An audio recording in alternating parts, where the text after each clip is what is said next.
Welcome to Go Fact Yourself, the Top 10 Lists podcast. The show where bizarre truths and savage trivia get you thinking, WTF? No way. Exactly. Today, we're embarking on a top 10 journey into a pretty shadowy world. We're looking at real-life supervillains. But not just any villains. These are the ones who somehow manage to evade arrest against all odds and often, against the actual law. Yeah, prepare for some facts that might make you say, seriously, how? We've put together a top research file, and honestly, some of these characters are just unbelievable. Right, these aren't your, everyday criminals. We're talking about people operating with this incredible brazenness. Sometimes almost like cartoonish levels of villainy. It feels like stuff ripped straight from a comic book page. Totally. So our mission on this top 10 journey is really to unpack how these figures slip through the cracks. How did justice miss them? We'll look at their audacious actions, the near misses. And just the sheer baffling reality that they were not arrested. It might infuriate your sense of justice a little bit. Just a little. Yeah. And it'll definitely pique your curiosity. We're counting down the top 10, descending order, naturally, saving the most jaw-dropping for last. Okay, let's dive in. Where are we starting? All right, kicking off our top 10 journey at number 10. Get this. The guy who invented tear gas and then sold it to both sides of pretty much every war. Yes. Major General Amos Fries. Our top research paints him as someone who really weaponized chemistry for profit. It's the for-profit part that really gets me, and the selling to both sides. Absolutely. What's kind of fascinating, in a dark way, is the sheer audacity, right? He developed it, then just marketed it globally. Like conflict was just another market segment for him. Exactly. And during the 1920s, our top research shows he was actively lobbying against international bans on chemical weapons. You'd think the inventor might have, I don't know, some qualms, but nope. Well, it seems profit or maybe ideology came first. His former unit even patented tear gas. And sold it to police departments for use against striking workers. Yep. The irony's pretty thick there, isn't it? A weapon of war used on citizens exercising their rights. And he led the Chemical Warfare Service after World War I and actually tried to spin gas as more humane than bullets. He did. Ran these PR campaigns claiming it just caused sneezing. According to the top research, it was blatant misinformation. Just sneezing, right. And then he wrote books linking pacifists and feminists to communist plots. It just keeps getting weirder. It does. It shows a mindset, doesn't it? Not just about the weapon, but about controlling a narrative, fighting perceived enemies. And the gas DARE thing, funding youth groups to promote gas warfare in schools. That's particularly unsettling, indoctrinating kids, basically. So after all that inventing it, selling it, lobbying for it, the propaganda, the weird conspiracy stuff, he retires with full military honors. Full honors. Lived until 1963.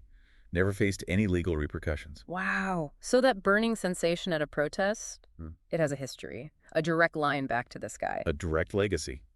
Something to think about. Okay, moving to number 9 on our top 10 journey. This one's a bit different. The banker who bought a country, declared himself king, and got away with it. Gregory Daniel I of the Kingdom of Tavalara. Originally a cheese merchant, believe it or not. A cheese merchant? Okay, how does that happen? Well, our top research suggests he somehow convinced Italy to grant him the island of Tavalara, the sheer nerve of asking. They said yes. Apparently. So he declares himself king, starts printing his own money, issuing royal decrees. It sounds like a joke, but it was real. Astonishingly, yes. His self-proclaimed kingdom was recognized by at least 4 European monarchs, according to the top research file. How did that even start? The story goes, back in the 1830s, his father jokingly mentioned Tavalara being independent to the king of Sardinia. Gregory just took it seriously, ran with it. He just decided, okay, I'm king now, based on a joke. Pretty much. Yeah. He put a goat on the flag, established a monarchy that lasted generations. Hosted British Navy officers, Okay. created passports. He fully committed to the bit. Oh, completely. It was eccentric, sure, but it functioned in its own weird way.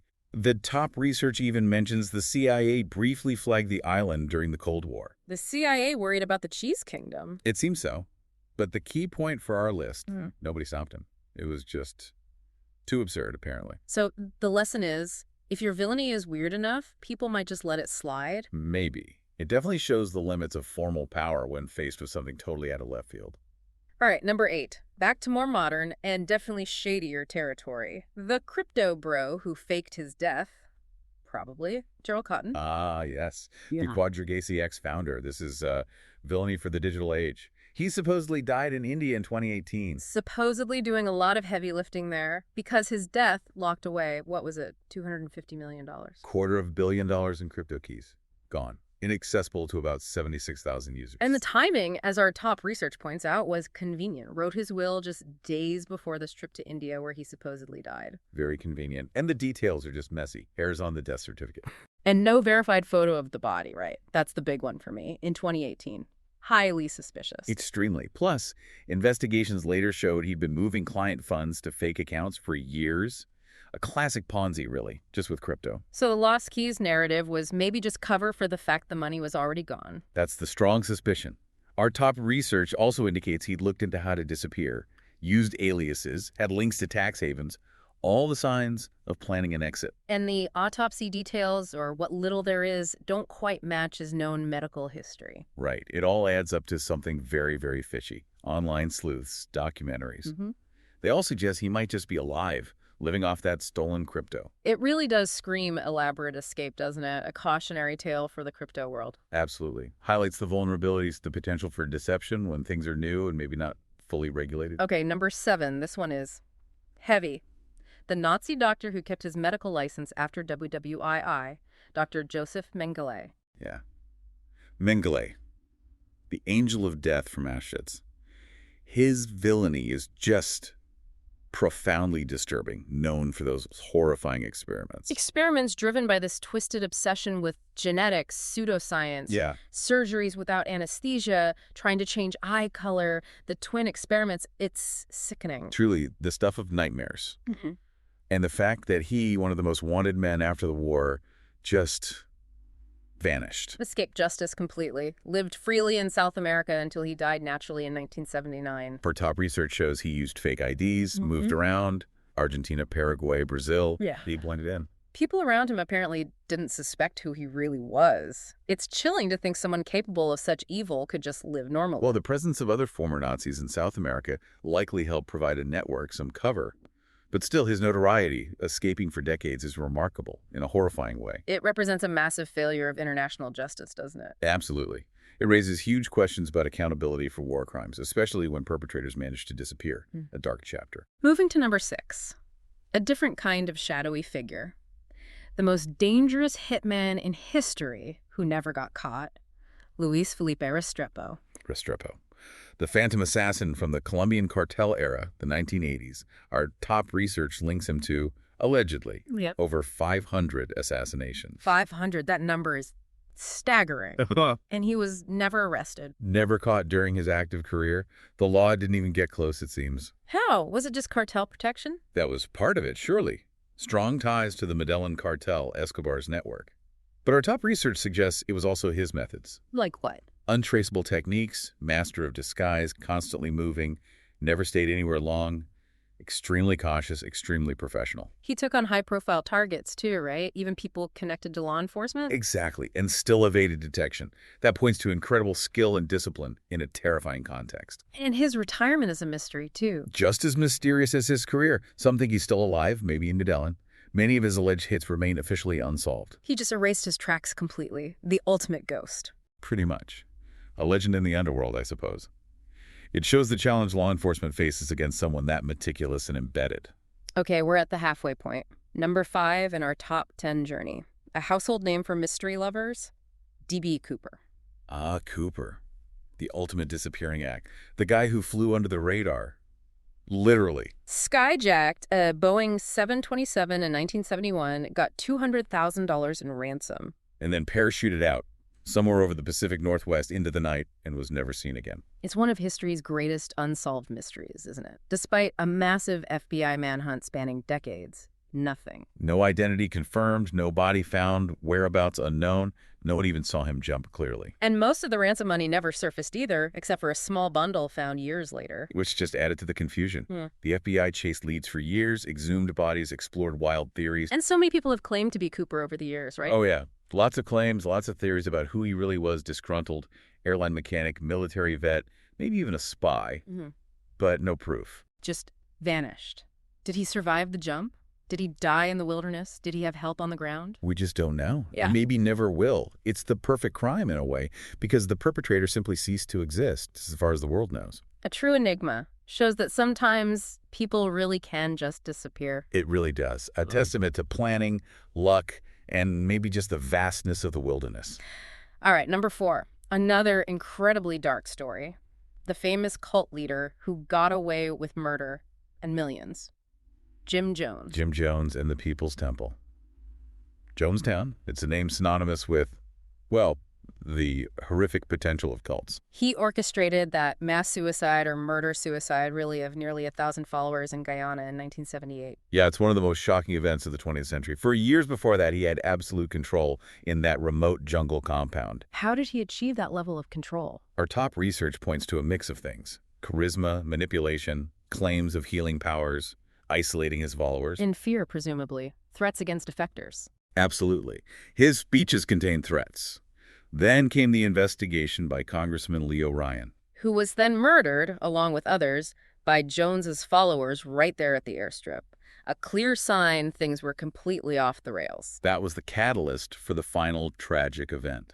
Jones himself died during the mass poisoning from a gunshot wound. So the key point for our list, despite orchestrating this horror, controlling people, ordering murders, he died before facing any legal consequences. Exactly. He escaped earthly justice, you could say, by dying amidst the very tragedy he created, leaving behind unimaginable trauma and a terrifying lesson about unchecked power and psychological manipulation. A chilling reminder of how charisma can be twisted and how isolated communities can become incredibly dangerous. Okay, entering our top 3. Number 3 is the unstoppable serial killer who is secretly a cop, the Golden State Killer. Joseph D'Angelo. This one is just bone-chilling because of the breach of trust. His reign of terror across California, decades. At least 13 murders, over 50 rapes, more than 100 burglaries. The scale is immense. And the twist, the truly shocking part, revealed much later.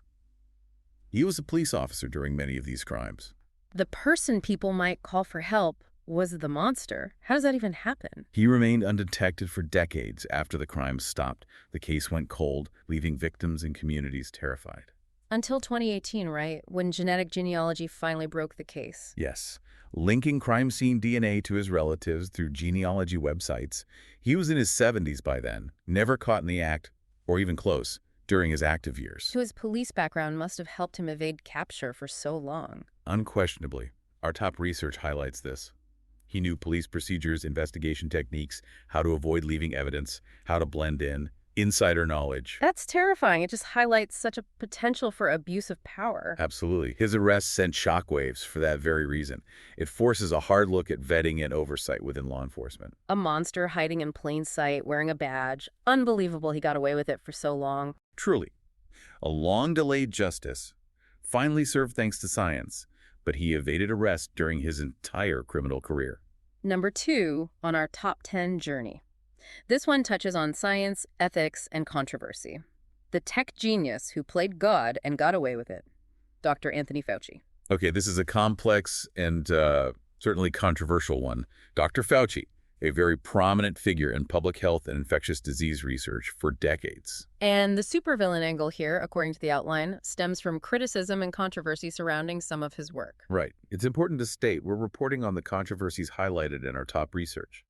There's scrutiny around his involvement in certain types of viral studies, sometimes called gain-of-function research and bioengineering.